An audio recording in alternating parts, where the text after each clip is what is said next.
Hallelujah. ನಮ್ಮ ಕರ್ತನಾದ ಯೇಸು ಕ್ರಿಸ್ತನ ನಾಮದಲ್ಲಿ ನಿಮ್ಮೆಲ್ಲರಿಗೂ ಶುಭಗಳು. ಚೆನ್ನಾಗಿದ್ದೀರಾ? ದೇವರ ಕೃಪೆಯಲ್ಲಿ ಭದ್ರವಾಗಿದ್ದೀರಾ? ಆತನ ಕೃಪೆಯಲ್ಲಿ ನಡೆಯುತ್ತಾ ಇದ್ದೀರಾ? ಆತನ ಸನ್ನಿಧಿ ಹೊಂದಿದವರಾಗಿ, ಆತನ ಸಮಾಧಾನ ಪಡೆದವರಾಗಿ ಬದುಕುತ್ತಾ ಇದ್ದೀರಾ? ಹಾಗೆ ನಾವಿರಬೇಕೆನ್ನುವುದಕ್ಕಾಗಿಯೇ ಯೇಸು ನಮಗೋಸ್ಕರ ಶಿಲುಬೆ ಮೇಲೆ ಪ್ರಾಣ ಕೊಟ್ಟಿದ್ದಾರೆ. ಆತನು ಮಾಡಬೇಕಾದದೆಲ್ಲವನ್ನು ಮಾಡಿದ್ದಾನೆ, ನಮಗೆ ಒದಗಿಸಿಕೊಡ್ತಿದ್ದಾರೆ. ನಾವು ಕೈ ಚಾಚುವುದಾದರೆ ಪಡೆದುಕೊಳ್ತೇವೆ. ಪ್ರಾರ್ಥನೆ. ಪರಿಶುದ್ಧ ದೇವರೇ, ಕಣ್ಣೆತ್ತಿ ಪರ್ವತಗಳ ಕಡೆಗೆ ನೋಡುವೆವು. ನಮ್ಮ ಸಹಾಯವು ಎಲ್ಲಿಂದ ಬರುವುದು? ಭೂಮಿ ಆಕಾಶಗಳನ್ನು ಉಂಟು ಮಾಡಿರುವ ಯೆಹೋವನಿಂದಲೇ ನಮ್ಮ ಸಹಾಯ ಬರುತ್ತೆ ಎನ್ನುವಂತೆ ಈ ಲೋಕದಲ್ಲಿ ದೇವರೇ, ಈ ಗೊಂದಲಮಯವಾದ ಲೋಕದಲ್ಲಿ ಶಾಂತಿ ಸಮಾಧಾನವುಳ್ಳವರಾಗಿ ಬದುಕುವುದಕ್ಕೆ ಸಹಾಯ ಮಾಡಿರಿ. ಅದಕ್ಕಾಗಿ ನಿಮ್ಮ ಸನ್ನಿಧಿಯಲ್ಲಿ ಕಾದುಕೊಂಡಿದ್ದೇವೆ. ನಮ್ಮೆಲ್ಲರನ್ನು ದರ್ಶಿಸಿರೆಂದು ಕ್ರಿಸ್ತನ ನಾಮದಲ್ಲಿ ಬೇಡುತ್ತೇವೆ ತಂದೆಯೇ, ಆಮೇನ್. ದೇವರಿಗೆ ಸ್ತೋತ್ರ. Good morning. ಚೆನ್ನಾಗಿದ್ದೀರಾ? ದೇವರ ವಾಕ್ಯ ಓದುವಂಥವರು, ಧ್ಯಾನಿಸುವಂಥವರು, ಮುಖ್ಯವಾಗಿ ನಂಬುವಂಥವರು ಅಂದರೆ ವಿಶ್ವಾಸ ಇಡುವವರು ಬಹಳ ಚೆನ್ನಾಗಿರ್ತಾರೆ, ಸಮಾಧಾನವಾಗಿರುತ್ತಾರೆ. ಈ ಲೋಕದಲ್ಲಿ ಬಹಳಷ್ಟು ವಿಷಯಗಳ ಕೊರತೆ ಎದುರಾಗ್ತಾ ಇದೆ. ಕೊರತೆಯಲ್ಲಿರುವ ವಸ್ತುಗಳಿವೆ. ವಾಟರು ಹಾಗೂ ವಾತಾವರಣ, ಗಾಳಿಯ ಕೊರತೆ ಇದೆ. ಹೀಗೆ ಎಷ್ಟೋ ಕೊರತೆಗಳು ಎದುರಾಗ್ತಿವೆ. ಆದರೆ ಇವೆಲ್ಲವುಗಳಿಗಿಂತಲೂ ಘೋರವಾದ ಕೊರತೆ ಹಾಗೂ ಬರಗಾಲ ಇದೆ. ಅದೇ ಶಾಂತಿ ಸಮಾಧಾನಗಳ ಬರಗಾಲ. ಶಾಂತಿ ಬೇಕು, ಮನಸ್ಸಿಗೆ ನೆಮ್ಮದಿ ಬೇಕು. ಶಾಂತಿ ಸಮಾಧಾನಕ್ಕೋಸ್ಕರ ಮನುಷ್ಯರು ಬಹಳಷ್ಟು ದುಡ್ಡು ಖರ್ಚು ಮಾಡ್ತಿದ್ದಾರೆ, ಆಡಂಬರಕ್ಕೆ ಒಳಗಾಗ್ತಾ ಇದ್ದಾರೆ, ಆಸ್ತಿಗಳನ್ನು ಸಂಪಾದಿಸ್ತಿದ್ದಾರೆ, ಅಂದುಕೊಂಡಿದ್ದು ಸಾಧಿಸಿದ್ರೆ ಸಾಕಂದ್ಕೊಳ್ತಿದ್ದಾರೆ. ಏನೇ ಮಾಡಿದ್ರೂ ಕೂಡ ಮನಸ್ಸಿಗೆ ನೆಮ್ಮದಿಲ್ಲದ ಪರಿಸ್ಥಿತಿಯಲ್ಲಿದ್ದಾರೆ. ನಮ್ಮ ಯೇಸುವಿಗೆ ಒಂದು ಹೆಸರಿದೆ ಪ್ರಿಯರೇ. ಆತನ ಅನೇಕ ಹೆಸರುಗಳ ಕುರಿತು ಈ ದಿನಗಳಲ್ಲಿ ನೋಡ್ತಿದ್ದೇವಲ್ಲವೇ? ಆ ಹೆಸರುಗಳಲ್ಲಿ ಮತ್ತೊಂದು ಹೆಸರು ಯೆಹೋವಾ ಶಾಲೋಮ್, ಇಲ್ಲವೇ ಸಾಲೇಮ್. ಆತನೇ ನಮಗೆ ಶಾಂತಿ ಸಮಾಧಾನದ ಕರ್ತನಾಗಿದ್ದಾನೆ. ಯೇಸು ಹೇಳಿದ್ದಾರೆ, ನನ್ನ ಶಾಂತಿಯನ್ನು ನಿಮಗೆ ಬಿಟ್ಟು ಹೋಗುತ್ತೇನೆ ಎಂದು. ನನ್ನ ಶಾಂತಿಯನ್ನೇ ನಿಮಗೆ ಕೊಟ್ಟು ಹೋಗ್ತಿದ್ದೇನೆ. ಲೋಕವು ಕೊಡುವಂತಹ ಶಾಂತಿ ಅಲ್ಲ, ತಾತ್ಕಾಲಿಕವಾದ ಶಾಂತಿ ಕೊಡೋದಿಲ್ಲ. ನನ್ನ ಪ್ರಶಾಂತತೆಯನ್ನು ನಿಮಗೆ ಕೊಟ್ಟು ಹೋಗ್ತೇನೆ ಅನ್ನುತ್ತಾರೆ. ಸಮಾಧಾನದ ಕರ್ತನ ಹೊರತಾಗಿ ಮತ್ತೆ ಬೇರೆ ಎಲ್ಲಿ ಸಮಾಧಾನ ಸಿಗುತ್ತೆ ಹೇಳಿ? ಅದಕ್ಕೆ ಸಮಾಧಾನ ಬೇಕಾದರೆ ಯೇಸುವಿನ ಬಳಿಗೆ ಬರಬೇಕು. ನಿಮ್ಮ ಪಾಪಗಳು ಕ್ಷಮಿಸಲ್ಪಟ್ಟಿವೆ, ನೀನು ಸಮಾಧಾನದಿಂದ ಹೋಗು ಎಂದು ಯೇಸು ಹೇಳ್ತಾರೆ. ಆ ಪಾಪಾತ್ಮಳು ಯೇಸುವಿನ ಬಳಿಗೆ ಬಂದು ಪಶ್ಚಾತ್ತಾಪ ಪಟ್ಟಾಗ ಆಗ ಆಕೆ ತನ್ನ ಪಾಪ ಒಪ್ಪಿಕೊಂಡು ಬಿಟ್ಬಿಡ್ತಾಳೆ. ಪಾಪ ನೋಡಿ ಪ್ರಿಯರೇ, ನಮಗೆ ಗಲಿಬಿಲಿಗೊಳಿಸುತ್ತೆ. ನಮ್ಮಲ್ಲಿರುವಂತಹ ಕೋಪ, ನಮ್ಮಲ್ಲಿರುವಂತಹ ದುರಾಸೆ, ನಮ್ಮಲ್ಲಿರುವಂತಹ ಅಸೂಯೆ, ನಮ್ಮಲ್ಲಿರುವ ಸ್ವಾರ್ಥತೆ, ನಮ್ಮಲ್ಲಿರುವ ಲೋಕದಾಸೆಗಳು, ಶರೀರದಾಸೆಗಳು ಮನುಷ್ಯರನ್ನು ಬದಲಾಯಿಸುತ್ತವೆ ಅಂದ್ಕೊಳ್ತೀರಾ? ಗೊಂದಲಗೊಳಿಸುತ್ತಾ ಇವೆ. ಅದಕ್ಕೋಸ್ಕರವೇ ಬಹಳಷ್ಟು ಜನ ಮೊಕ್ಕಿಕೊಳ್ತಾರೆ, ಅಡ್ಡದಾರಿ ಹಿಡಿತಾರೆ, ತಪ್ಪುಗಳನ್ನು ಮಾಡಿ ಚಿಕ್ಕಲ್ಲಿ ಸಿಕ್ಕಾಕೊಳ್ತಿದ್ದಾರೆ. ಯೇಸುವನ್ನು ನಂಬಿದವರಾಗಿ, ಯೇಸುವೆ ನೀವೇನು ಕೊಟ್ರೆ ಅದು ಸಾಕಯ್ಯ ಅಂತ ಹೇಳಿ ನೋಡಿರಿ, ನಿಮಗೆ ನೆಮ್ಮದಿ ದೊರಕುತ್ತದೆ. ನಮ್ಮ ಯೇಸು ಸಮಾಧಾನದ ಪ್ರಭುವಾಗಿದ್ದಾರೆ, ಸಮಾಧಾನ ಕೊಡುವಾತನಾಗಿದ್ದಾರೆ. ಸಮಾಧಾನ, ಶಾಂತಿ ನಿಮಗೆ ಬೇಕಾದರೆ ದೇವರ ಮೇಲೆ ನಂಬಿಕೆ ಇಡಿರಿ. ಶಾಲೇಮ್ ಅರಸನು ಆತನು, ಸಮಾಧಾನಕ್ಕೆ ರಾಜನು ಆತನು. ಒಮ್ಮೆ ನೋಡೋಣ ಬನ್ನಿ, ಇಬ್ರಿಯರಿಗೆ ಬರೆದ ಪತ್ರಿಕೆ 7ನೇ ಅಧ್ಯಾಯದಲ್ಲಿ. ಈ ಮೆಲ್ಕಿಜೆದೇಕನು ಸಾಲೇಮಿನ ಅರಸನು, ಪರಾತ್ಪರನಾದ ದೇವರ ಯಾಜಕನೂ ಆಗಿದ್ದಾನೆ. ರಾಜರನ್ನು ಹೊಡೆದು ಹಿಂದಿರುಗಿ ಬರುತ್ತಿದ್ದ ಅಬ್ರಹಾಮನನ್ನು ಎದುರುಗೊಂಡು ಅವನನ್ನು ಆಶೀರ್ವದಿಸಿದನು. ಅವನಿಗೆ ಅಬ್ರಹಾಮನು ತಾನು ಜಯಿಸಿಕೊಂಡು ಬಂದಿದ್ದ ಎಲ್ಲಾ ವಸ್ತುಗಳಲ್ಲಿ 10ನೇಯ ಒಂದು ಕೊಟ್ಟನು. ಅವನ ಹೆಸರಿನ ಅರ್ಥವು ನೀತಿರಾಜ ಎಂಬುದು. ಇದಲ್ಲದೆ ಅವನು ಸಾಲೇಮಿನ ರಾಜ, ಅಂದರೆ ಸಮಾಧಾನ ರಾಜ. ಅವನಿಗೆ ತಂದೆಯೂ ತಾಯಿಯೂ ವಂಶವಳಿಯೂ ಇಲ್ಲ ಏನಂತೆ, ಅವನಿಗೆ ಸಮಾಧಾನ ರಾಜ ಎಂದರ್ಥ. ಹಲ್ಲೆಲೂಯ. ನಮಗೆ ಸಾಲೇಮ್ ರಾಜನಿದ್ದಾನೆ. ಅದಕ್ಕಾಗಿಯೇ ಈ ದಿನಗಳಲ್ಲಿ ಕ್ರೈಸ್ತರು ಭೇಟಿಯಾಗುವಾಗ ಸಾಲೇಮ್, ಶಾಲೋಮ್ ಅನ್ನುತ್ತಾರೆ, ಹೌದಲ್ಲವೇ? ಯಸ್, ಇಬ್ರಿಯರು ಕೂಡ ಇಂದಿಗೂ ಶಾಲೋಮ್ ಅನ್ನುತ್ತಾರೆ. ಇಸ್ರಾಯೇಲ್ ದೇಶಕ್ಕೆ ಹೋಗುವುದಾದರೆ ಸಲಾಮ್ ಅಲೇಖುಮ್ ಅನ್ನುತ್ತಾರೆ, ಅಲೇಖುಮ್ ಸಲಾಮ್ ಅನ್ನುತ್ತಾರೆ. ಸಾಲೇಮ್ ಅಂದರೆ ನಿಮಗೆ ಸಮಾಧಾನ ಉಂಟಾಗಲಿ, ಅಂದರೆ ನಿಮಗೂ ಕೂಡ ಸಮಾಧಾನ ಉಂಟಾಗಲಿ ಎಂದು ತಿರುಗಿ ಹೇಳ್ತಾರೆ. ಮನುಷ್ಯರು ಮನುಷ್ಯರಿಗೆ ಭೇಟಿಯಾಗುವಾಗ ಸಮಾಧಾನವಾಗಿರಬೇಕೋ ಘರ್ಷಣೆಯುಳ್ಳವರಾಗಿರಬೇಕೋ? ಬಾಯಿಂದ ಸಮಾಧಾನ ಎಂದು ಹೇಳಬಹುದು, ಹಾಯ್ ಅನ್ನಬಹುದು, ಹಿ ಅನ್ನಬಹುದು. ಹಾಯ್ ಅಂತ ಹೇಳಿ ಶೇಕ್ ಹ್ಯಾಂಡ್ ಕೊಡಬಹುದು, ವಂದನೆಗಳನ್ನು ಹೇಳಬಹುದು. ಎಷ್ಟೋ ವ್ಯಂಗ್ಯವಾಗಿ ಕೂಡ ವಂದನೆಗಳನ್ನು ಹೇಳ್ತಾರೆ. ಅಷ್ಟೇ ಅಲ್ಲ, ಅಂಥವರು ಎಷ್ಟೋ ಕಪಟದಿಂದ ನಮಸ್ಕಾರ ಹೇಳುತ್ತಿದ್ದಾರೆ ಎನ್ನುವಂಥದ್ದು ಯಾರಿಗೂ ಅರ್ಥ ಆಗಲ್ಲ, ಹೇಳಿದವರ ಹೊರತಾಗಿ. ದೇವರಿಗೆ ಅಫ್ಕೋರ್ಸ್ ಗೊತ್ತಾಗುತ್ತೆ. ನಿಮಗೆ ಸಮಾಧಾನ ಇದೆಯಾ ನಿಮ್ಮ ಎದುರುಗಡೆ ಇರುವವರನ್ನು ನೋಡುವಾಗ, ನಿಮ್ಮ ಮನೆಯವರನ್ನು ನೋಡುವಾಗ? ನಿಜವಾಗ್ಲೂ ನಿಮ್ಮ ಗಂಡನನ್ನು ನೋಡಿ, ನಿಮ್ಮ ಹೆಂಡತಿಯನ್ನು ನೋಡಿ ನೀವು ಸಂತೋಷವಾಗಿ ಇರ್ತಾ ಇದ್ದೀರಾ? ಸಮಾಧಾನದಿಂದ ಗಂಡ ಹೆಂಡತಿಯಾಗಿ ನೀವು ಇರ್ತಾ ಇದ್ದೀರಾ? ನೋಡಿ, ಬೇಕಾದ್ರೆ ಎಲ್ಲಿ ನೋಡಿದ್ರೂ ಕೂಡ ಒಂದು ಕಡೆ ಪೈಪೋಟಿ, ಒಂಥರ ಈಗೋ ಅಂತಹ ಆಟಿಟ್ಯೂಡ್ ಈ ದಿನ ಮನುಷ್ಯರನ್ನು ದೂರ ಮಾಡುತ್ತಾ ಇದೆ ಮನಸ್ಸಿನಲ್ಲಿ. ಕ್ರಿಸ್ತನನ್ನು ಹೊಂದಿಕೊಂಡಂಥವನು ಏಕಮನಸ್ಸುಳ್ಳವನಾಗಿರುತ್ತಾನೆ. ಕ್ರಿಸ್ತನನ್ನು ಹೊಂದಿಕೊಂಡಂಥವನು ಶಾಂತಿ ಸಮಾಧಾನ ಉಳ್ಳವನಾಗಿರುತ್ತಾನೆ. ಸಮಾಧಾನ ಇಲ್ಲದಿರುವಲ್ಲಿಯೂ ಕೂಡ ಸಮಾಧಾನ ಉಂಟು ಮಾಡುವವನಾಗಿರುತ್ತಾನೆ.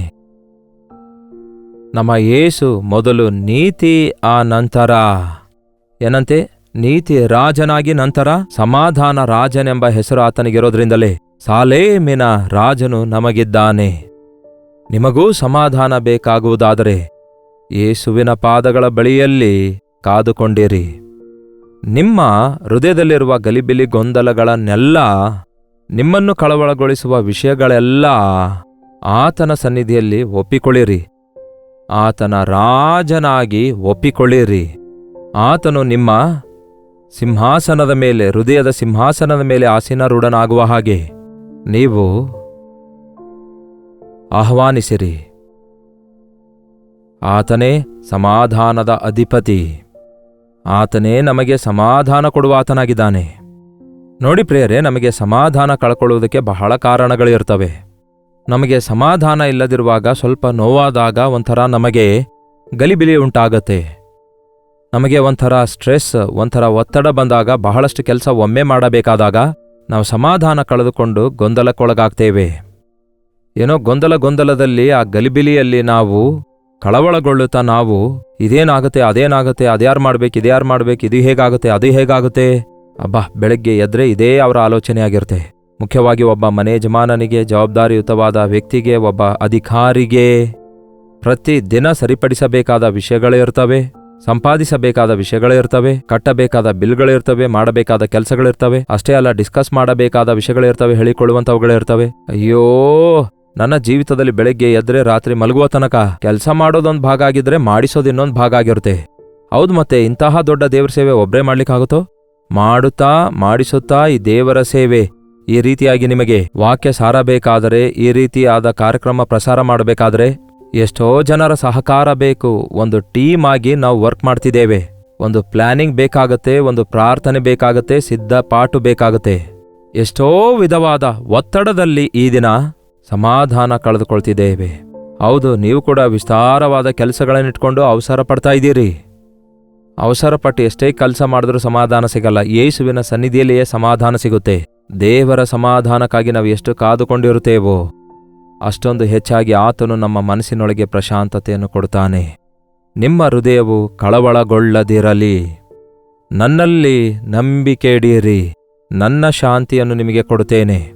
ಅಷ್ಟಕ್ಕೂ ಯೇಸು ಕ್ರಿಸ್ತನು ಈ ಲೋಕಕ್ಕೆ ಬಂದಾಗ ಎಷ್ಟು ಕೆಲಸ ಮಾಡಿದ್ದಾರೆ ನೋಡಿ. ಅಷ್ಟೊಂದು ಸಾವಿರಾರು ಜನರಿಗೆ ಊಟ ಕೊಡಿಸಬೇಕಾದ ಅವಶ್ಯಕತೆ ಆತನಿಗೇನಿತ್ತು? ಅಷ್ಟೊಂದು ಸಾವಿರಾರು ಜನರಿಗೆ 5 ರೊಟ್ಟಿ 2 ಮೀನಿನಿಂದಲೇ ಊಟ ಮಾಡಿಸಬೇಕಾದಾಗ ಅದು ಎಷ್ಟು ಒತ್ತಡದಿಂದ ಕೂಡಿದ್ದಾಗಿತ್ತು. ಅಷ್ಟೇ ಅಲ್ಲ, ಎಷ್ಟೋ ಜನರು ಗುಂಪು ಗುಂಪಾಗಿ ಎಲ್ಲಿ ಹೋದರೂ ಕೂಡ ರೋಗಿಗಳು, ದೆವ್ವ ಹಿಡಿದಂಥವರು, ನಾನಾ ವಿಧವಾದ ರೋಗವುಳ್ಳವರು ಆತನ ಬಳಿಗೆ ಬಂದ್ರೆ ಇಷ್ಟೊಂದು ಜನರಿಗೆ ನಾನು ಹೇಗೆ ಸ್ವಸ್ಥಪಡಿಸಲಿ, ಹೇಗೆ ಟ್ರೀಟ್ಮೆಂಟ್ ಕೊಡಲಿ? ಬೇಕಾದರೆ ಒಂದು ಹಾಸ್ಪಿಟಲ್ ನೋಡ್ರಿ, ಡಾಕ್ಟರ್ ಅವರಿಗೆ ತೋರಿಸಿಕೊಳ್ಬೇಕೆಂದು ಬಾಗಿಲಲ್ಲಿ ಕೆಲವರು ಪೇಷಂಟ್ಸ್ ಗುಂಪು ಗುಂಪಾಗಿ ನಿಂತರೆ ಆ ಡಾಕ್ಟರ್ ಎಷ್ಟು ತೊಂದರೆಗೊಳಗಾಗ್ತಾರೆ ಗೊತ್ತಾ? ಆದರೆ ನಮ್ಮ ಯೇಸು ಪ್ರಶಾಂತತೆಯೊಂದಿಗೆ ನನ್ನ ಸಮಯದಲ್ಲಿ ನಾನು ಮಾಡ್ತೇನೆಂದು ಹೇಳುತ್ತಾರೆ. ಆ ಕಾನಾ ಊರಿನಲ್ಲಿ ಆದಾನ್ ಮದುವೆಯಲ್ಲಿ ದ್ರಾಕ್ಷಾರಸ ಮುಗ್ದೋದಾಗ ಎಲ್ಲರೂ ಗೊಂದಲಗೊಳಗಾದ್ರು. ಇವನ್ ಮರಿಯಳಿಗೂ ಕೂಡ ಹಾಗಾಯ್ತು. ಯೇಸುವಿನ ಬಳಿಗೆ ಬಂದು ಹೇಳ್ತಾಳೆ, ದ್ರಾಕ್ಷಾರಸ ಮುಗ್ದೋಯ್ತೆಂದು. ಅಮ್ಮ, ಕ್ಲಿಯರ್ ಆಗಿ ಯೇಸು ಹೇಳ್ತಾರೆ, ಅಮ್ಮ ನನ್ನ ಸಮಯ ಇನ್ನೂ ಬಂದಿಲ್ಲವೆಂದು. ನೋ ವರಿ, ಚಿಂತಿಸಬೇಡಿರಿ, ಭಯಪಡಬೇಡಿರಿ, ಆಸ್ತುರ ಪಡಬೇಡಿರಿ. ಇದು ಕೊಡಲಿಲ್ವಲ್ಲ, ಅದು ಕೊಡಲಿಲ್ವಲ್ಲ, ಇದು ಮಾಡಲಿಲ್ವಲ್ಲ, ಅದು ಮಾಡಲಿಲ್ವಲ್ಲ ಅಂದ್ಕೊಳ್ಳದೆ ದೇವರಿಗೆ ಪ್ರಾರ್ಥಿಸಿ ನೋಡಿ. ನೀವು ಯಾವಾಗ ಯಾವುದನ್ನು ಮಾಡಬೇಕೋ ಅದನ್ನು ಮಾಡಲು ದೇವರು ನಿಮಗೆ ಸಹಾಯ ಮಾಡ್ತಾರೆ. ನಿಮಗಿರುವ ಬಲ ಸಾಕಾಗುತ್ತೆ ದೇವರ ಸಹಾಯ ನಿಮ್ಮೊಂದಿಗಿರುವಾಗ. ನಿಮಗಿರುವ ನಂಬಿಕೆ ಸಾಕಾಗುತ್ತೆ ಆ ದೇವರೇ ನಿಮ್ಮ ಸಂಗಡ ಇರುವಾಗ. ಆತನ ಮೇಲೆ ನಂಬಿಕೆ ಸಾಸಿವೆ ಕಾಳಷ್ಟಿದ್ರೂ ಸಾಕು. ಯೇಸುವಿನ ಮೇಲೆ ಪರಿಪೂರ್ಣ ನಂಬಿಕೆ ನೀವಿಡುವಾಗ ನಿಮ್ಮ ಜೀವಿತದಲ್ಲಿ ಅದ್ಭುತಗಳು ನಡೆಯುತ್ತವೆ. ಬೆಳಗ್ಗೆಯಿಂದ ಸಾಯಂಕಾಲದವರೆಗೂ ಸಿಟ್ಟಾಗ್ತಾ ಇದ್ದೀರಾ? ಸಿಟ್ಟಿಗೊಳಗಾಗುತ್ತಾ ಇತರರ ಮೇಲೆಯೂ ಕೂಡ ಪದೇ ಪದೇ ಸಿಟ್ಟಾಗ್ತಿದ್ದೀರಾ? ಇತರರನ್ನು ಬೇಸರಗೊಳಿಸ್ತಾ ಇದ್ದೀರಾ? ನೀವು ಬೇಸರಗೊಳಗಾಗ್ತಿದ್ದೀರಾ? ನಿಮ್ಮ ಮನಸ್ಸಿಗೆ ನೆಮ್ಮದಿ ಇಲ್ಲದೆ, ತಿನ್ನಲಿಕ್ಕಾಗದೆ, ನಿದ್ರಿಸಲಿಕ್ಕಾಗದೆ, ಪ್ರಶಾಂತವಾಗಿ ಇರಲಿಕ್ಕಾಗದೆ ಅನೇಕ ವಿಧವಾದ ರೋಗಗಳಿಗೆ ಒಳಗಾಗ್ತಿದ್ದೀರಾ? ಇಂದಿನಿಂದಲೇ ಯೇಸುವಿನಲ್ಲಿ ನಂಬಿಕೆ ಇಡಿರಿ. ಯಾವನ ಮನಸ್ಸು ದೇವರ ಮೇಲೆ ಆತುಕೊಳ್ಳುವುದೋ ಅವನು ಪೂರ್ಣ ಶಾಂತನಾಗಿ ಇರುವನು ಎಂದು ವಾಕ್ಯ ಹೇಳುತ್ತೆ. ನಮ್ಮ ಯೇಸು ಸಮಾಧಾನವನ್ನು ನಮಗೆ ಅನುಗ್ರಹಿಸುವಾತನಾಗಿದ್ದಾರೆ. ನಮ್ಮ ಶಾಲೋಮ್ ರಾಜನು, ಸಾಲೇಮಿನ ರಾಜನು ನಮ್ಮ ಪ್ರತಿಯೊಂದು ಅವಶ್ಯಕತೆ ತೀರಿಸುವುದಕ್ಕಾಗಿ ನಮಗೆ ಸಮಾಧಾನವನ್ನು ಯುದ್ಧದ ಮಧ್ಯದಲ್ಲಿಯೂ, ಕಳವಳದ ಮಧ್ಯದಲ್ಲಿಯೂ, ಕೊರತೆಗಳ ಮಧ್ಯದಲ್ಲಿಯೂ, ವ್ಯಾಧಿಗಳ ಮಧ್ಯದಲ್ಲಿಯೂ, ಹೋರಾಟಗಳ ಮಧ್ಯದಲ್ಲಿಯೂ, ಒತ್ತಡಗಳ ಮಧ್ಯದಲ್ಲಿಯೂ ಅನುಗ್ರಹಿಸ್ತಾರೆ. ಅದಕ್ಕೆ ಯೇಸುವಿನ ಕಡೆ ನೋಡಿರಿ, ಯೇಸು ಕ್ರಿಸ್ತನಿಗೆ ಬೇಡಿಕೊಳ್ಳಿರಿ, ನಿಮಗೆ ಆತನು ಸಮಾಧಾನ ಕೊಡ್ತಾರೆ. ಗಿದಿಯೋನನಿಗೆ ಸಮಾಧಾನವಿಲ್ಲದಿರುವಾಗ ಇಸ್ರಾಯೇಲ್ ಜನಾಂಗದವರು ಮಿದ್ಯಾನ್ಯದವರೊಂದಿಗೆ ಹೋರಾಡುತ್ತಾ ಸೋತು ಹೋಗುವ ಹೀನ ಸ್ಥಿತಿಗೆ ಹೋದಾಗ ದೇವರು ಗಿದ್ಯೋನನಿಗೆ ಸಹಾಯ ಮಾಡಿದಾಗ, ನಿನಗೆ ಸಮಾಧಾನ ಕೊಡ್ತೇನೆ, ನಿನ್ನ ಶತ್ರುಗಳ ಮೇಲೆ ನಿನಗೆ ಜಯ ಕೊಡ್ತೇನೆಂದು ದೇವರು ಗಿದ್ಯೋನನಿಗೆ ಹೇಳಿದಾಗ, ಒಬ್ಬನೇ ಮನುಷ್ಯನೋ ಎನ್ನುವಂತೆ ನೀನು ಮಿದ್ಯಾನ್ಯರನ್ನು ಜಯಿಸುವಿ ಎಂದು ದೇವರು ಅವನಿಗೆ ಹೇಳಿದಾಗ, ದೇವರು ಹಾಗೆ ಹೇಳಿರುವ ಮಾತನ್ನು ಗಿದ್ಯೋನನು ಕೇಳಿದಾಗ, ಆ ಜಯವನ್ನು ಅವನು ಹೊಂದಿದಾಗ, ಆ ಒಂದು ಸಂದರ್ಭದಲ್ಲಿ ಹೇಳ್ತಾನೆ, ನನ್ನ ದೇವರು ಸಮಾಧಾನದ ಕರ್ತನೆಂದು ಎಂದು ಘೋಷಿಸುತ್ತಾನೆ. ನಿನ್ನ ಶತ್ರುಗಳು ಎಷ್ಟು ಮಂದಿ ಇದ್ದಾರೆ ಎಂಬುದಾಗಿ ಲೆಕ್ಕಿಸಬೇಡ. ಎಷ್ಟೇ ಮಂದಿ ಶತ್ರುಗಳಿದ್ರೂ ಕೂಡ, ಎಷ್ಟೇ ಹೋರಾಟಗಳಿದ್ರೂ ಕೂಡ, ಎಲ್ಲಾ ಪರಿಸ್ಥಿತಿಗಳಲ್ಲಿ ಚಂಚಲವಲ್ಲದಂತಹ ದೃಢವಾದ ನಂಬಿಕೆಯುಳ್ಳವರಾಗಿರೋದಾದರೆ ಶಾಂತಿಯನ್ನು, ಸಮಾಧಾನವನ್ನು ಕಾಪಾಡಿಕೊಳ್ಳುವವರಾಗಿರ್ತೀರಿ. ನಿಮ್ಮ ಸುತ್ತಲೂ ಇರುವಂತಹ ಹೋರಾಟಗಳನ್ನು ನೋಡಿ ಪರೀಕ್ಷೆಗಳು ಪರೀಕ್ಷೆಗಳು ಪರೀಕ್ಷೆಗಳು ಎಂದು ಬಹಳಷ್ಟು ಜನ ಪರೀಕ್ಷೆಗಳ ಬಗ್ಗೆ ಹೆದರುತ್ತಾರೆ. ಪರೀಕ್ಷೆಗಳು ಬರ್ತವೆ ಪ್ರಿಯರೇ. ತಂದೆ ತಾಯಿಗಳೇ, ನಿಮ್ಮ ಮಕ್ಕಳಿಗೆ ಹೇಳ್ರಿ, ನೀವು ಕೂಡ ದೊಡ್ಡವರಾಗಿ ಯಾಕೆ ಭಯಪಡ್ತೀರಿ? ಪ್ರಾರ್ಥನೆ ಮಾಡೋಣ ಮಗನೇ, ನೀನು ಓದು, ನಾವು ಪ್ರಾರ್ಥನೆ ಮಾಡ್ತೇವೆ, ದೇವರು ನಮಗೆ ಜಯ ಕೊಡ್ತಾರೆಂದು ಹೇಳ್ರಿ. ಅಂತಹ ಸಮಯದಲ್ಲಿ ಪ್ರಶಾಂತವಾಗಿದ್ರೆ ನೀವು ಏನ್ ಬೇಕಾದರೂ ಮಾಡಬಲ್ಲಿರಿ ಹೊರತು ಗಲಿಬಿಲಿಗೊಳ್ಳುತ್ತಾ, ಗಾಬರಿಗೊಳ್ಳುತ್ತಾ ನೀವು ಏನ್ ಮಾಡಿದ್ರೂ ಕೂಡ ಕೈ ಜಾರಿ ಹೋಗುತ್ತೆ, ಕೈ ಸುಟ್ಟೋಗುತ್ತೆ, ನಿಮ್ಮ ಬ್ರೇನ್ ಆಫ್ ಆಗಿ ಬಿಡುತ್ತೆ. ನಮ್ಮ ಮನಸ್ಸು ಕೆಲಸ ಮಾಡಬೇಕಾದ್ರೆ, ನಮ್ಮ ಬ್ರೇನು ಪ್ರಶಾಂತತೆ, ನೆಮ್ಮದಿ ಹೊಂದಿಕೊಳ್ಳಬೇಕಾದ್ರೆ ನಮ್ಮ ಹೃದಯದಲ್ಲಿ ನೆಮ್ಮದಿ ಇರಬೇಕು. ಆ ನೆಮ್ಮದಿ ಕೊಡುವುದಕ್ಕಾಗಿ ಯೇಸು ಈ ಲೋಕಕ್ಕೆ ಬಂದಿದ್ದಾರೆ. ಪಾಪ ಕಳವಳಗೊಳಿಸುತ್ತದೆ, ಪಾಪ ಗಲಿಬಿಲಿಗೊಳಿಸುತ್ತದೆ, ಪಾಪ ನಮಗೆ ಅಸಮಾಧಾನದ ಪಾಲು ಮಾಡಿ ನಮ್ಮನ್ನು ಅಸಹನೆಯಿಂದ ತುಂಬಿಸಿ ನಿಸ್ಸಹಾಯಕರನ್ನಾಗಿ ಮಾಡಿ ಏನು ಸಾಧಿಸಲಾರದ ಹಾಗೆ ನಮ್ಮ ಜೀವಿತ ವ್ಯರ್ಥವಾಗುವ ರೀತಿಯಲ್ಲಿ ಈ ದಿನಗಳಲ್ಲಿ ಬಹಳಷ್ಟು ಜನ ನಿಂದಿಸಿಕೊಳ್ಳುತ್ತಾ, ದೂಷಿಸಿಕೊಳ್ಳುತ್ತಾ, ಗೊಂದಲಕ್ಕೊಳಗಾಗುತ್ತಾ, ಬಾಧೆ ಪಡುತ್ತಾ ಏನು ಸಾಧಿಸಲಾರದವರಾಗಿ ಉಳ್ಕೊಂಡಿದ್ದಾರೇನೋ. ನೀವು ಅಂತಹ ಸ್ಥಿತಿಯಲ್ಲಿ ಇರಲಾರದಂತೆ ನನ್ನ ದೇವರು ಶಾಲೇಮ್, ಆತನು ನನಗೆ ಸಮಾಧಾನ ಕೊಡುವಾತನು, ಆತನು ನನಗೆ ಪ್ರಶಾಂತತೆಯನ್ನು ಕೊಡುವಾತನು, ಆತನಲ್ಲಿ ನಾನು ನಂಬಿಕೆ ಇಟ್ಟಿದ್ದೇನೆ, ಕಳವಳಗೊಳ್ಳುವುದಿಲ್ಲವೆಂದು ನೀವು ಕ್ರಿಸ್ತನಲ್ಲಿ ನಂಬಿಕೆ ಇಟ್ಟು ಪೂರ್ತಿಯಾಗಿ ಆತನ ಮೇಲೆ ಆಧಾರಗೊಳ್ಳಿರಿ. ಪ್ರಶಾಂತತೆಯಿಂದ ಈ ಲೋಕದಲ್ಲಿ ಜೀವಿಸಿ ಆತನಿಗೆ ಸಾಕ್ಷಿಯಾಗಿ ಇರಬಲ್ಲಿರಿ. ಪ್ರಾರ್ಥನೆ. ಪರಿಶುದ್ಧ ದೇವರೇ, ಪ್ರೀತಿಯುಳ್ಳ ತಂದೆಯೇ, ಎಷ್ಟೋ ಸಾರಿ ನಮ್ಮ ಜೀವಿತದಲ್ಲಿ ಈ ಲೋಕದ ಕೆಲಸದ ಭಾರಗಳನ್ನು, ಈ ಲೋಕದ ಪರಿಸ್ಥಿತಿಗಳನ್ನು ಎದುರಿಸಲಿಕ್ಕಾಗದೆ, ನಮ್ಮಲ್ಲಿರುವಂತಹ ಶಕ್ತಿ ಸಾಲದೆ, ನಮ್ಮ ಶತ್ರು ನಮಗಿಂತಲೂ ಬಲಿಷ್ಠನಾಗಿದ್ದಾನೆಂದು, ನಮ್ಮಿಂದ ಆಗಲ್ಲವೆಂದು ವಿಸ್ತಾರವಾದ ಕೆಲಸಗಳನ್ನಿಟ್ಟುಕೊಂಡು ಇಷ್ಟ ಬಂದ ರೀತಿಯಲ್ಲಿ ಬದುಕುತ್ತಾ ಅಸಮಾಧಾನದಿಂದ ತುಂಬಿಕೊಂಡಿರುವ ನಮಗೋಸ್ಕರ ಸಮಾಧಾನದ ಕರ್ತನಾಗಿ ಲೋಕಕ್ಕೆ ಬಂದು ನನ್ನ ಶಾಂತಿಯನ್ನು ನಿಮಗೆ ಬಿಟ್ಟು ಹೋಗುತ್ತೇನೆ ಎಂಬ ನಿಮ್ಮ ಮಾತನ್ನು ನಂಬುವುದಕ್ಕಾಗಿಯೂ, ನಿಮ್ಮ ಶಾಂತಿಯನ್ನು, ಪ್ರಶಾಂತತೆಯನ್ನು ನಾವು ಹೊಂದಿಕೊಂಡು ಸಮಾಧಾನದಿಂದ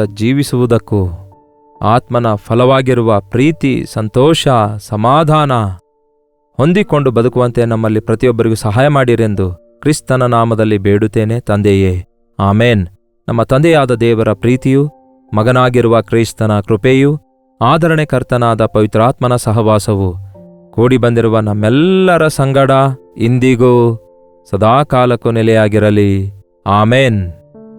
ದೇವರಿಗೆ ಸ್ತೋತ್ರ. ನಿಮ್ಮ ಪ್ರಾರ್ಥನಾ ಮನವಿಗಳನ್ನು 8939731313 ನಂಬರ್ಗೆ ಹಾಗೂ ಇತರ ದೇಶದಿಂದ ವೀಕ್ಷಿಸುವುದಾದರೆ ಕೊಡಲ್ಪಟ್ಟ ಇದೇ ನಂಬರ್ಗೆ ಒಂದು ಟೆಕ್ಸ್ಟ್ ಆಗಲಿ ವಾಯ್ಸ್ ಮೆಸೇಜ್ ಮುಖಾಂತರ ನಮಗೆ ವಾಟ್ಸಪ್ ಕಳಿಸಿಕೊಡಿರಿ. ನಿಮಗೋಸ್ಕರ ನಾವು ಪ್ರಾರ್ಥಿಸ್ತಿದ್ದೇವೆ. ತಪ್ಪದೆ ದೇವರು ನಿಮಗೆ ಸಹಾಯ ಮಾಡ್ತಾರೆ. ಡಾಕ್ಟರ್ ಜೈಪಾಲ್ ಕನ್ನಡ ಯೂಟ್ಯೂಬ್ ಚಾನಲ್ಗೆ ಇಂದೇ ಸಬ್ಸ್ಕ್ರೈಬ್ ಮಾಡಿಕೊಂಡು ಲೈಕ್ ಮಾಡಿ, ಶೇರ್ ಮಾಡಿ, ನಿಮ್ಮ ಹೆಸರು ಊರು ಕಾಮೆಂಟ್ ಸೆಕ್ಷನ್ನಲ್ಲಿ ಟೈಪ್ ಮಾಡಿ. ಈ ವಾಕ್ಯ ಕೇಳಿ ಎಷ್ಟೋ ಜನರು ಆತ್ಮಿಕ ಬಲ ಹೊಂದಬೇಕೆಂದು ನಾವು ಪ್ರತಿದಿನ ಪ್ರಯಾಸಪಡುವ ಈ ಸೇವೆಯಲ್ಲಿ ನೀವು ಪಾಲುಗಾರರಾಗಿ ಆಶೀರ್ವಾದ ಹೊಂದಲು ಇಚ್ಛಿಸುವುದಾದರೆ ನಿಮ್ಮ ಕಾಣಿಕೆಗಳನ್ನು ಕಳಿಸಿಕೊಡಿ. ಕರ್ತನ ಚಿತ್ತವಿರುವುದಾದರೆ ಮತ್ತೆ ನಾಳೆ ಇದೇ ಅನುದಿನದ ಧ್ಯಾನ ಎಂಬ ಕಾರ್ಯಕ್ರಮದಲ್ಲಿ ಮತ್ತೆ ಭೇಟಿಯಾಗೋಣ. ಅಲ್ಲಿವರೆಗೂ ದೇವರ ಮಹಾಕೃಪೆ ನಿಮ್ಮೆಲ್ಲರೊಂದಿಗಿರಲಿ.